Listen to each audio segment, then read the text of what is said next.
Bienvenue sur La Fabrique à Polyglotte, le podcast qui va changer ta vision de l'apprentissage des langues. Je suis Coralie, ton hôte, et je suis là pour te montrer que devenir polyglotte, ça n'est pas réservé à quelques élus.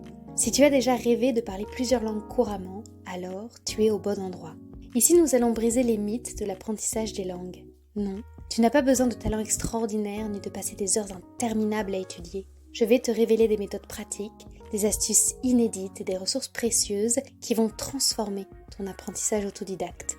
Que tu sois débutant ou en quête de perfectionnement, la Fabrique à Polyglotte est ton compagnon de route idéal.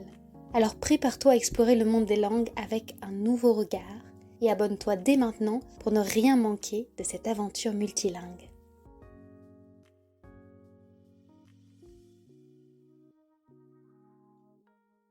Avec l'arrivée des casques de réalité virtuelle, l'émergence des métaverses, et j'entends par métaverse ces espaces virtuels en ligne qui sont partagés et généralement créés par la convergence de l'intelligence artificielle, de la réalité virtuelle comme je mentionnais, parfois aussi de la réalité augmentée et d'autres technologies interactives. Bref, disais-je, avec le développement de ces technologies, on s'attend à ce que l'univers de la formation et celui de l'apprentissage des langues soient bouleversés. Pourquoi ? Parce qu'on apprend merveilleusement bien les langues en immersion, non ? On est d'accord là-dessus. Et la rencontre entre les technologies immersives et les instances de formation, en langue notamment, devrait faire un peu de magie, n'est-ce pas ? Pour le savoir, je vous emmène aujourd'hui chez Immerse. You've just finished creating your account with Immerse and are now seeing the web app for the first time. The web app is where you can see classes scheduled for the next 2 weeks. Immerse, c'est une start-up qui a déjà soufflé ses 6 bougies, 6 années de recherche intense et qui redéfinit la manière dont nous abordons l'apprentissage des langues en intégrant la technologie de pointe pour créer des environnements virtuels interactifs. Imaginez donc apprendre une langue, une nouvelle langue, en vous plongeant dans des scénarios du quotidien où chaque interaction devient une opportunité d'apprentissage. Intéressant, non ? Alors, que vous ayez ou pas un casque de réalité virtuelle à la maison, si vous êtes curieux de savoir comment la technologie peut impacter notre manière d'apprendre et de comprendre le monde qui nous entoure, cet épisode, il est fait pour vous. Restez à l'écoute, vous êtes sur le point de découvrir les coulisses de la recherche en éducation. Je vous laisse avec l'entretien que j'ai eu avec Trisha, responsable de la recherche chez Immerse. Bonjour Trisha, je suis ravie de t'avoir sur la Fabrique à Polyglotte pour qu'on parle un petit peu plus de ce que c'est que Immerse. Mais d'abord, on va parler de toi. Quel est ton rôle dans la compagnie, mais aussi qui tu es comme apprenante, parce que tu vas nous parler aujourd'hui en français. Alors quand est-ce que tu es tombée dans le bain des langues et combien de langues est-ce que tu parles ? Ça fait plein de questions, Oui, ça super. fait une longue introduction, mais Ouais. on va savoir tout ça. Non, mais t'inquiète, c'est pas grave. Donc, bonjour tout le monde. Je suis ravie d'être ici. Je m'appelle Tricia. Je suis américaine et j'imagine que vous pouvez l'entendre avec mon accent. Mais à Immerse, je suis ce qu'on appelle le research manager. Donc, en français, c'est le responsable de recherche. Donc, ça veut dire qu'en fait, je supervise toute la recherche qu'on fait comme entreprise sur l'efficacité de notre produit et l'apprentissage des langues étrangères en général. En ce qui concerne mon histoire, donc j'ai grandi aux États-Unis, monolingue comme la plupart des Américains. J'ai décidé de commencer à étudier le français au lycée quand j'avais 17 ans et après j'ai continué à l'université aussi et j'ai passé 2 ans en France, 1 an en Normandie et 1 an à Dijon en Bourgogne. Et puis donc, je savais après que je voulais faire quelque chose avec les langues étrangères, mais je savais pas exactement quoi faire. Donc, j'ai fait mon master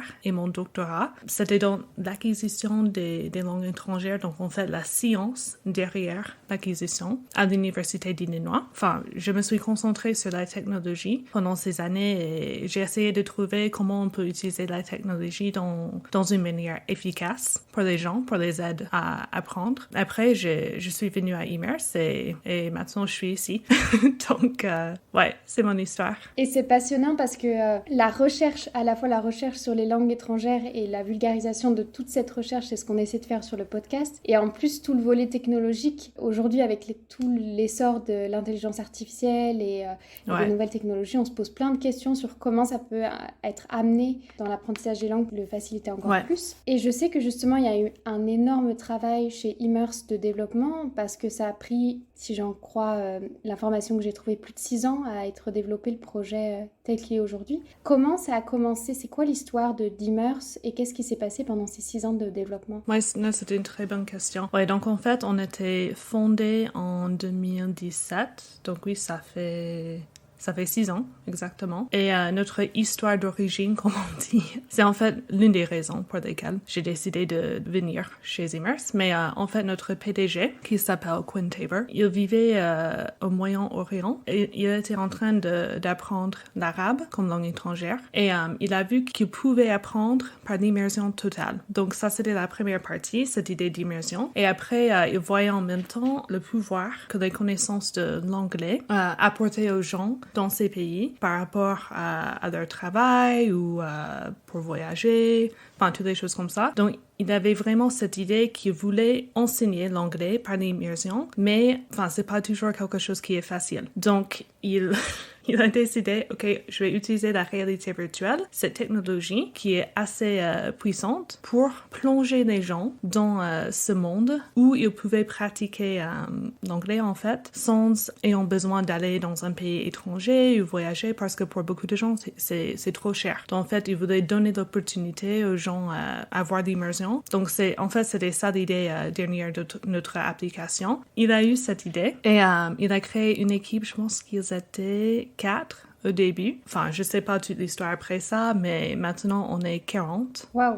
dans l'entreprise. Ouais. Et comment, toi, est-ce que tu travailles? Bon, je te demande pas de dévoiler des secrets s'il y a des secrets, mais comment tu fais pour mesurer que ça fonctionne bien, cette immersion, et c'est quoi exactement ton travail au quotidien? Ouais, donc pour moi, je fais pas mal de choses. Donc, Immers, c'est un start-up, donc on porte tous beaucoup de chapeaux, comme on dit en anglais. Mais pour moi, ce que j'essaie de faire, c'est montrer que ce qu'on fait est efficace. En fait, c'est mon rôle. Donc, je fais 3 choses principales.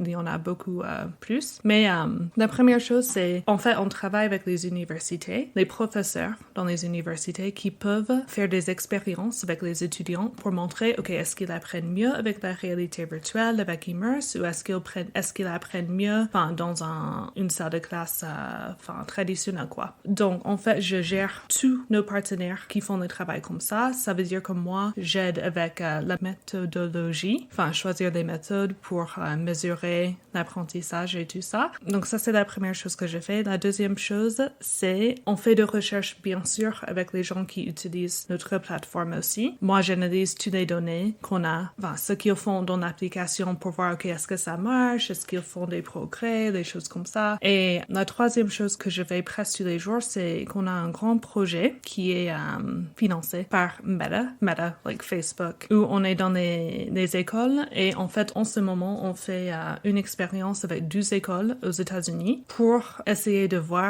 comment Immers impacte l'apprentissage de ses étudiants. Donc, ouais. On fait beaucoup de choses, en fait. Comme j'ai dit, c'est un start-up, donc on essaie d'analyser beaucoup de données pour montrer que c'est efficace, mais... Oui, j'imagine bien. Et du coup, j'aimerais qu'on explique à tous ceux qui nous écoutent, mais on va y aller petit à petit, sur c'est quoi la différence par l'immersion et c'est quoi toute la méthode pédagogique, parce qu'il n'y a pas seulement l'immersion, il y a aussi des choix pédagogiques qui vous caractérisent. Ouais. Moi, j'avais découvert Immers via une publicité où on voit une jeune femme qui commence par dire « On était tellement frustrés par Duolingo ». Alors, ici, on n'a rien contre Duolingo. C'était une manière de dire « On est frustrés par les méthodes classiques ou les applications classiques ». Donc moi, j'aimerais qu'on commence par dire « Qu'est-ce qui vous différencie de ces applications classiques ?» Parce que tout le monde a déjà essayé Babel et compagnie, des tas d'applications comme on peut en trouver. Ouais, c'est une excellente question. En fait, moi aussi, j'aime bien Duolingo. J'ai rien contre Duolingo. Donc, je veux commencer par ça. Mais en fait, il y a beaucoup de choses qui les distinguent des autres applications, mais je dirais qu'il y a 2 choses principales. Et la première, c'est la pratique de l'oral. Donc, en fait, avec les applications comme Duolingo, il y en a beaucoup, mais normalement, on parle jamais, ou si on parle, quand on utilise l'application, on répète quelque chose. On parle pas vraiment spontanément. On n'a pas de conversation. Et on sait, dans la science, on sait que pour apprendre une langue étrangère, il faut parler. Ouais. On va pas apprendre une langue en restant dans notre chambre, en mémorisant le vocabulaire. Il faut aller dans la vraie vie et parler avec les gens, avoir des conversations, converser. Au moins pour la plupart des gens. Il y a bien sûr des exceptions, mais pour la plupart des gens, c'est nécessaire. Donc, pour nous, c'est ça qui est très important. Pour nous, c'est la première chose qui nous distingue. C'est, depuis le départ, tu vas parler dans les cours, tu vas parler avec l'intelligence artificielle. On se concentre pas du tout sur l'écriture et sur la lecture, mais c'est vraiment concentré sur parler, la parole. Donc ça, c'est la première chose. La deuxième chose, c'est aussi qu'on aime bien donner un choix à nos utilisateurs. Donc, c'est-à-dire que quand tu utilises une application comme Duolingo ou comme les autres, normalement, tu as un chemin ou un parcours qui est déjà établi. Donc, tu commences l'application et tu vois, OK, je vais commencer par les salutations, ou je vais commencer par les nombres. Mais pour nous, comme on travaille avec les adultes, on sait que les gens qui sont plus âgés, ils aiment bien avoir un choix et ils aiment bien choisir ce qu'ils ont besoin d'apprendre. Donc, ce qu'on essaie de faire, c'est, par exemple, si on a quelqu'un qui veut apprendre le français pour voyager, ils peuvent venir à notre application et prendre, par exemple, un cours sur comment naviguer l'aéroport ou comment commander dans un resto. Donc, c'est ça qui est aussi différent pour nous comparé aux autres. Et ce qu'il y a aussi de très particulier, c'est l'utilisation de la réalité virtuelle. Ouais. Quand même. Ouais.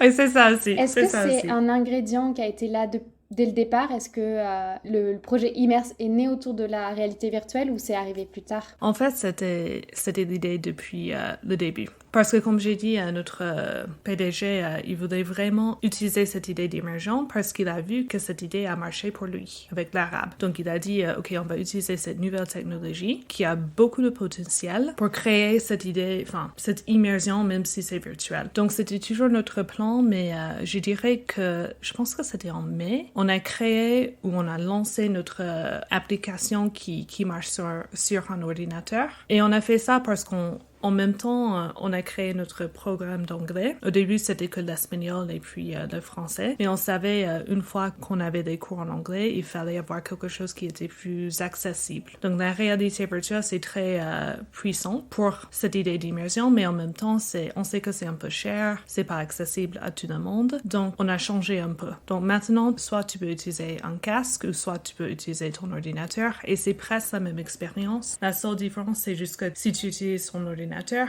t'es pas dans un casque où tu es vraiment dans l'expérience, mais c'est quand même assez cool. Et j'imagine que du coup, vous observez les deux avec les écoles ou les universités partenaires que vous avez. Vous étudiez un petit peu les résultats sur les deux manières d'apprendre. Ouais, en fait, on a un partenaire en ce moment qui fait une expérience pour voir est-ce qu'il y a une différence entre les deux. Donc, on n'a pas encore les résultats, mais ce qu'on espère, c'est en fait qu'il n'y a pas de différence. On veut montrer qu'en fait, même l'expérience sur un ordinateur, c'est quand même utile pour les gens et que les étudiants peuvent apprendre, mais on verra. Mais j'y crois fortement à tout ce qui relève du jeu vidéo. Ouais, je pense que c'est aussi parce que quand tu es dans un jeu, tu as aussi le contexte. Et en fait, c'est la même idée avec Immerse, mais quand tu apprends, par exemple, le mot pour fourchette en français, quand tu es vraiment dans une cuisine et tu peux voir la fourchette, tu vas retenir ce nouveau mot beaucoup plus que si tu le vois dans un livre. Et quand tu es dans quelque chose qui ressemble visuellement à un jeu avec des pixels, tu sais que tu peux faire des erreurs parce que c'est pas toi, c'est un espace où il n'y a pas de danger et donc les barrières tombent alors que dans la vie réelle, on va se figer parce qu'on a peur de se ridiculiser, etc. Ouais, exactement. Alors, il n'y a pas que la réalité virtuelle comme technologie, vous avez aussi intégré l'intelligence artificielle dans des chatbots. Est-ce que tu peux nous en parler un peu plus? Oui, bien sûr. Donc, on a créé les chatbots en août pour la première fois. Et honnêtement, au début, parce que pour nous, on dit toujours que l'apprentissage, c'est social. Donc, on s'est concentré toujours sur cette connexion entre les humains et les humains. Donc, au début, c'est vrai qu'on était un peu résistant au chatbot, mais avec ChatGPT, il fallait intégrer un peu. Donc, maintenant, en fait, on a les chatbots que tu peux entrer dans Immerse, tu peux entrer dans une scène, donc par exemple, un hôpital, et tu peux avoir une vraie conversation avec l'intelligence artificielle et tu vois en fait l'avatar. Donc tu penses que tu parles avec une vraie personne, mais on a trouvé qu'en fait que c'est utile pour des étudiants surtout qui sont un peu timides et qui veulent pratiquer avant d'aller dans un cours avec les autres étudiants et avec un professeur. Donc ouais. Pour être encore peut-être plus concret ou peut-être illustrer ça, on imagine que je suis nouvellement inscrite sur la plateforme. comment est-ce que je peux pratiquer la conversation et dans quel cas c'est avec un robot et dans quel cas c'est avec des vraies personnes? Bonne question. Donc, quand tu vas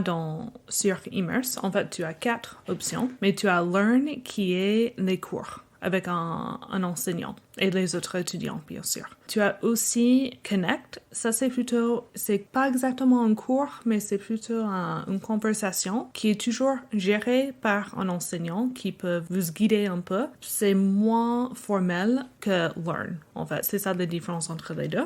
Et puis, si tu veux travailler avec un chatbot, tu peux aller on appelle ça Practice, une pratique. Et comme j'ai dit, en fait, tu vas voir 9 scènes différentes. Donc, un bar, un hôpital, un parc, une maison, etc. Et tu peux choisir une scène et ça dépend de quel sujet, en fait, tu veux discuter. Donc, tu peux aller, par exemple, dans le bar et tu vas trouver 4 avatars avec qui tu peux parler. Et il y a différents niveaux, bien sûr. Donc, il y a des avatars qui vont avoir des conversations qui sont un peu plus avancées et d'autres qui vont avoir des conversations qui sont beaucoup plus basiques. Alors, du coup, tu as mentionné, on a 3 types de conversations, mais tu as dit qu'il y avait 4 espaces. Et le 4e, qu'est-ce que c'est? Merci. En fait, le 4e, c'est Play. Donc, c'est quand même social parce que, en fait, c'est un espace qui s'appelle The Commons. Et dans cet espace, il y a beaucoup de jeux que tu peux jouer pour apprendre le nouveau vocabulaire. C'est plutôt pour les nouveaux apprenants parce que c'est vraiment créé pour apprendre un peu de vocabulaire basique. Comme ça, tu as la confiance d'aller dans un cours après. Mais c'est quand même social parce que soit tu peux jouer ces jeux toute seule, si tu préfères, mais tu peux aussi jouer ensemble avec les autres utilisateurs. Donc, on a par exemple un Pictionary. Je sais pas comment ça se dit en français. Mais donc ça, c'est un exemple d'un jeu que tu vas bien sûr jouer avec les autres. Une question que je me pose, c'est est-ce que Immerse a été pensé pour être utilisé dans des écoles, dans des universités, dans un cadre où on a comme un médiateur, c'est-à-dire le professeur qui va introduire le projet à sa classe et donc la classe sera réunie en même temps dans cet espace virtuel, par exemple? Ou est-ce que ça a été pensé pour du B2C, pour du privé, pour quelqu'un qui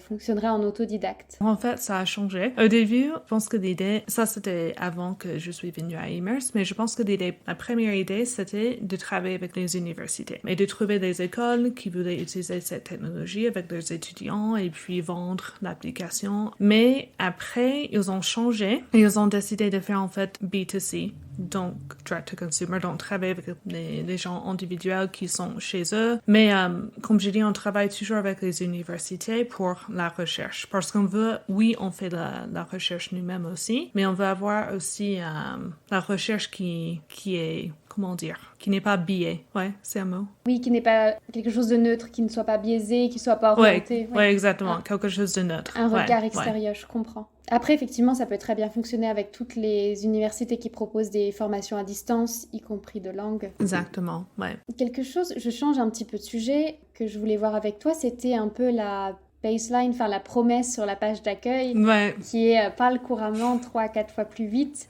Et du coup, je me demandais plus vite que quoi, c'est quoi la référence et comment c'est possible d'apprendre 3 à 4 fois plus vite. En fait, 3 à 4 fois plus vite, ça fait référence à d'autres applications plus traditionnelles, donc par exemple Duolingo, enfin, toutes les applications comme ça. Encore une fois, l'un des avantages majeurs de ce qu'on fait, c'est, comme j'ai dit, que vous commencez tout de suite de parler dans un cours. Donc déjà ça va vous aider à apprendre à parler plus vite que d'autres applications où tu vas peut-être faire des exercices de parole, mais plus tard, quand vous êtes plus avancé, mais peut-être pas depuis le début. Mais aussi, c'est ce qu'on discutait tout à l'heure. Comme j'ai dit, on a beaucoup d'universités qui font de la recherche sur notre plateforme, mais on sait maintenant que cette technologie peut aider les gens à apprendre. Et je vais vous donner quelques exemples. Donc, on a un partenaire qui a trouvé en fait que les étudiants qui apprenaient le nouveau vocabulaire dans Immerse, comparé aux étudiants qui étudiaient dans une salle de classe normale, plus traditionnelle, les étudiants qui étaient dans Immerse, ils ont en fait appris plus rapidement. Et en fait, c'était à cause du contexte. Parce que comme j'ai dit tout à l'heure, quand tu es dans une cuisine, par exemple, et tu apprends le vocabulaire de cuisine, tu vas retenir ce vocabulaire plus facilement. Et en fait, on a trouvé que c'était vraiment le cas quand tu peux toucher et interagir avec les objets. Parce qu'en fait, ça aide le cerveau à retenir ce que tu apprends. Et on sait aussi que c'est exactement ce que tu disais tout à l'heure, mais avec un avatar et le fait que les étudiants ne sont pas vraiment vus par les autres, ils ont plus de confiance. Et ils essaient de faire un effort de prendre des risques dans la langue. C'est ce qui les aide à améliorer aussi. Mais moi, je crois aussi au fait que comme on explore, comme on est actif parce qu'on choisit, on fait des choix. Alors, je sais plus, je saurais pas je vous remettrai ça en source, mais il y a une étude qui prouve que on apprend mieux sans professeur quand on est en autodidacte une langue parce qu'on est actif, alors que quand on reçoit passivement du vocabulaire ou une information,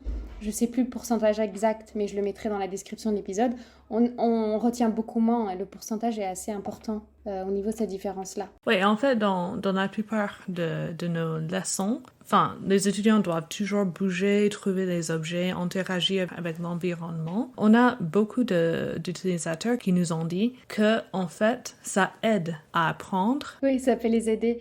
Je voulais savoir aussi à qui ça s'adresse exactement Immerse, Ouais. sachant que, alors j'ai eu l'expérience moi d'avoir enseigné le français langue étrangère en cours privé, donc je sais que souvent un étudiant qui apprend, il n'est pas à l'aise parce qu'il ne sait pas comment faire, il aime beaucoup être guidé. Et le succès des applications qui sont les plus téléchargées, c'est qu'elles t'emmènent du point A au point B, au point C, au point D, même si finalement tu apprends beaucoup moins bien quand c'est toi qui explores. Alors dans une salle de cours, évidemment que le professeur peut t'emmener à te retrouver cette position d'explorateur, mais est-ce qu'il faut forcément être très autodidacte? En fait, c'est qui maintenant le B2C, le client qui a tout intérêt à utiliser Immerse? Au début, je pensais que ça serait plutôt les gamers, comme c'était que dans la réalité virtuelle. Mais en fait, on a beaucoup de gens qui voient notre publicité et qui vont acheter un casque de réalité virtuelle pour la première fois pour utiliser Immerse. Mais je dirais, c'est vraiment pour les gens qui veulent parler. Aussi pour les gens qui sont assez motivés parce que, comme je dis, on a des cours live. Donc, il faut avoir la motivation de s'inscrire dans un cours, de venir à ce cours. C'est pas exactement pour les gens qui veulent utiliser leur portable pendant 5 minutes pour réviser quelque chose ou pour apprendre de nouveaux vocabulaire. Donc, il faut être motivé, je dirais, et aussi, je pense que c'est important d'être autodidacte aussi. Parce que, comme je dis, il y a beaucoup de choix. Donc, quand tu vas dans la plateforme, c'est à toi de décider, OK, qu'est-ce que j'ai besoin et qu'est-ce que je veux faire. Oui, c'est à peu près ce que j'avais cerné. Donc, si vous êtes introverti, c'est parfait. Si vous êtes extraverti, il n'y a pas de souci non plus, vous pouvez communiquer.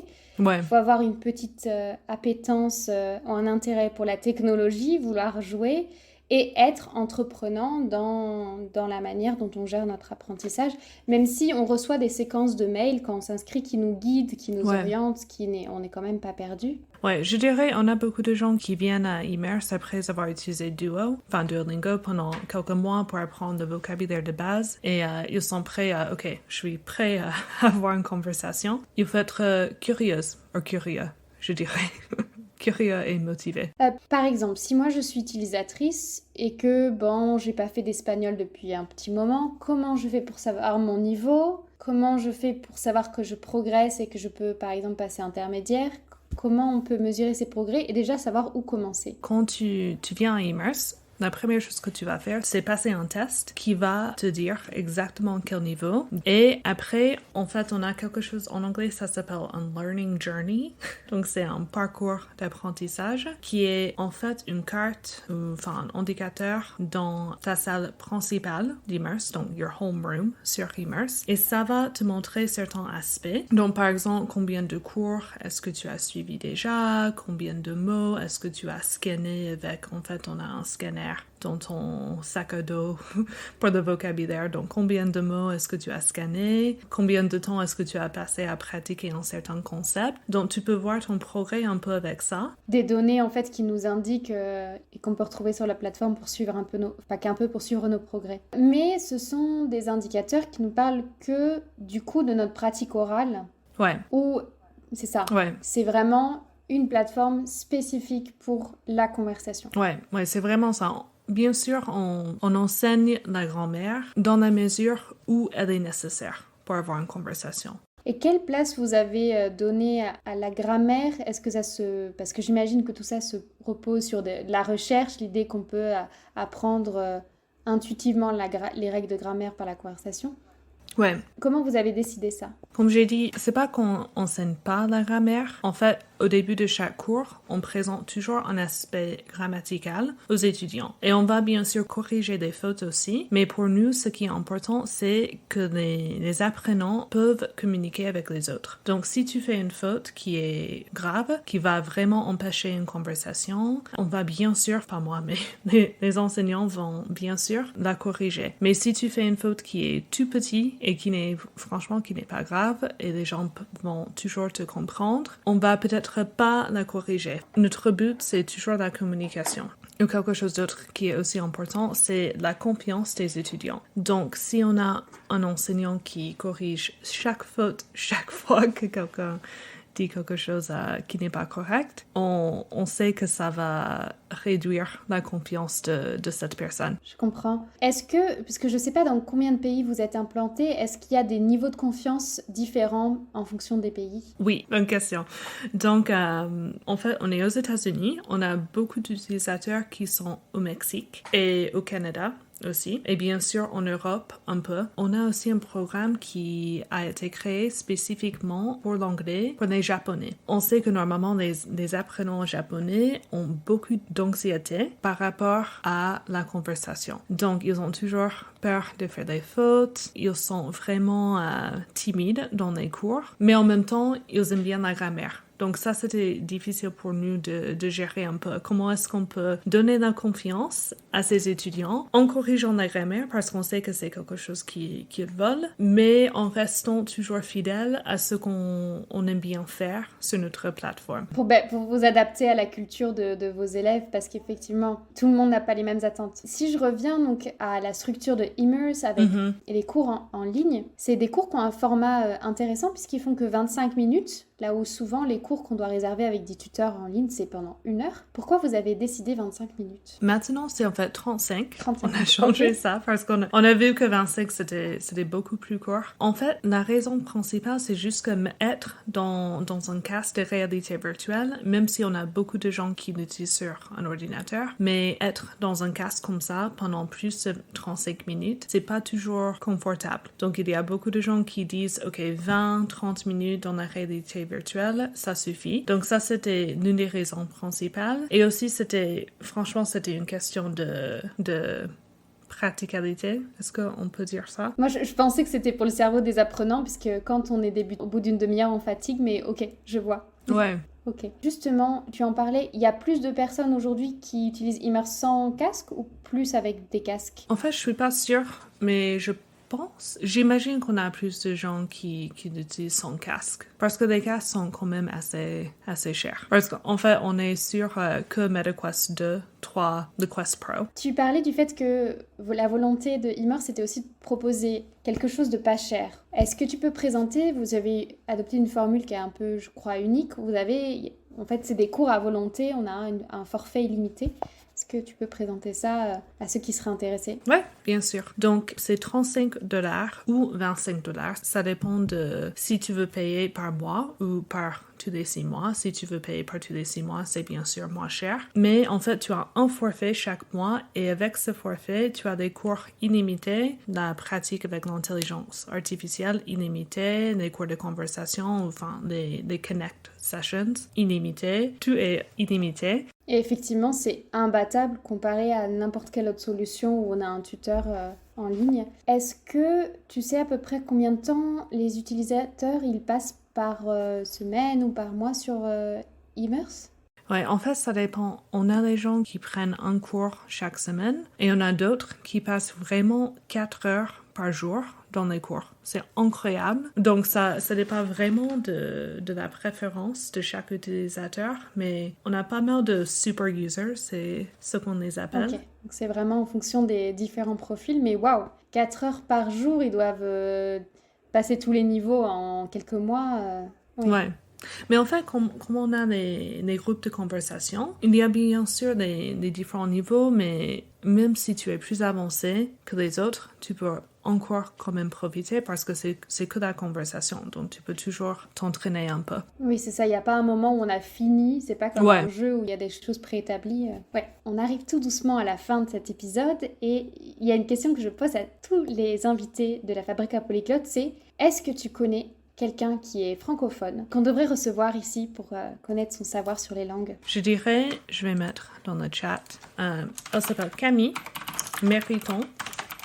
Elle est une professeure ici, aux États-Unis, mais elle est française, bien sûr. Elle vient de Normandie. Je pense que ça fait 10 ans qu'elle est ici. Et toute sa recherche, c'est sur l'apprentissage de la prononciation pour les Américains, mais juste pour les gens qui apprennent le français en général. Et je pense que ce qu'elle fait, c'est très intéressant. Et elle a un site où elle parle de toute sa recherche et comment enseigner la prononciation. Génial, parce que je crois qu'il y a deux choses qui obsèdent les personnes qui apprennent les langues. C'est la grammaire et la prononciation. Ouais. Et c'est vrai que c'est un sujet qui revient tout le temps. Comment faire pour mieux prononcer ou pour être à l'aise. Et je vais te laisser le mot de la fin. Qu'est-ce que tu souhaites qu'on retienne s'il y a vraiment une idée principale de Immerse? Je dirais, si tu veux vraiment parler une langue, tu peux essayer Immerse pendant 2 semaines, complètement gratuit. Et comme d'hab, tu vas avoir accès total à toutes nos offres. Je peux dire ça pour le mot de la fin? Oui, c'est très bien. Okay. Donc, je mettrai le lien d'Immerse dans la description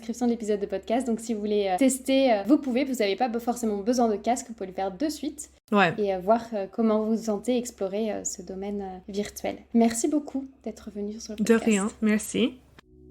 Merci d'avoir écouté cet épisode de la Fabrique à Polyglotte jusqu'à la fin. J'espère sincèrement qu'il a été enrichissant pour toi. Si c'est le cas, j'ai une faveur à te demander. Pour soutenir notre communauté polyglotte grandissante, pourrais-tu prendre un instant pour attribuer 5 étoiles à ce podcast sur ta plateforme d'écoute et le partager autour de toi? Ton soutien, c'est la clé de la longévité de ce podcast. Je te remercie chaleureusement pour ce geste et en attendant notre prochain rendez-vous, je te souhaite d'incroyables conversations en langue étrangère, mais surtout, reste curieuse, reste curieux.